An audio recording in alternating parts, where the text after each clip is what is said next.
Hyderabad BJP నేతలపై కేసులు నమోదయ్యాయి.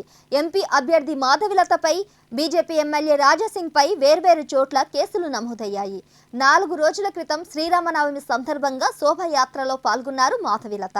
యాత్ర బేగం బజార్కు చేరుకోగానే అక్కడున్న ఓ మసీదు పైకి బాణం ఎక్కుపెడుతున్నట్లు ఫోజ్ ఇచ్చారు. ఈ ఘటనపై అభ్యంతరం వ్యక్తం చేస్తూ షేక్ ఇమ్రాన్ అనే వ్యక్తి బేగం బజార్ పిఎస్లో ఫిర్యాదు చేశాడు. ఈ మేరకు కేసు నమోదు చేసినట్లు బేగం బజార్ ఇన్స్పెక్టర్ విజయ్ కుమార్ తెలిపారు. మాధవిలతను హైదరాబాద్ పార్లమెంట్ నియోజకవర్గ అభ్యర్థిగా బీజేపీ ప్రకటించినప్పటి నుంచి ఓ వర్గానికి వ్యతిరేకంగా వ్యాఖ్యలు చేస్తున్నట్లు షేక్ ఇమ్రాన్ తన ఫిర్యాదులో పేర్కొన్నారు.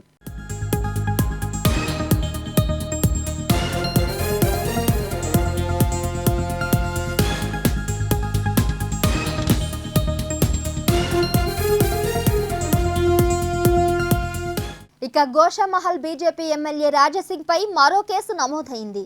శ్రీరామనవమి వేడుకల్లో ఎలక్షన్ కోడ్ ఉల్లంఘించారనే ఆరోపణలపై సుల్తాన్ బజార్ పోలీసులు ఎమ్మెల్యే రాజాసింగ్ పై సుమోటోగా ఎఫ్ఐఆర్ ఫైల్ చేశారు. ఐపీసీ 188, 290 రెడ్ విత్ 34 సెక్షన్ల కింద కేసు నమోదు చేశారు. ఈ నెల 18వ తేదీన పోలీసులు కేసు నమోదు చేయగా తాజాగా ఈ విషయం వెలుగులోకి వచ్చింది. శ్రీరామనవమి సందర్భంగా అనుమతి లేకుండా ర్యాలీ తీయడంపై ఇప్పటికే పోలీసులు కేసు నమోదు చేశారు.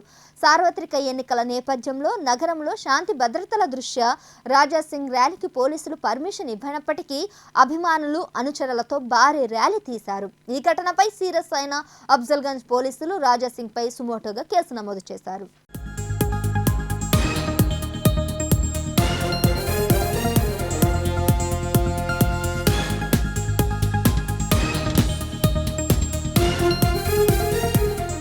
బీజేపీ నేతల అత్యుత్సాహం వల్ల శాంతి భద్రతలకు విఘాతం కలుగుతోందని సోషల్ మీడియాలో నెటిజన్లు కామెంట్స్ చేస్తున్నారు.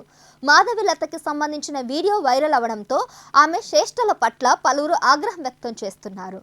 మరోవైపు విపరీతంగా నెగిటివ్ కామెంట్స్ వస్తుండడంతో తాను చేసిన చర్యపై సంజాయిషి ఇచ్చుకున్నారు మాధవిలత. అసంతృప్తిగా ఉన్న వీడియోను వైరల్ చేస్తున్నారని, తన చర్యలతో ఎవరి మనోభావాలైన దెబ్బతింటే అందుకు క్షమాపణలు చెప్పారు.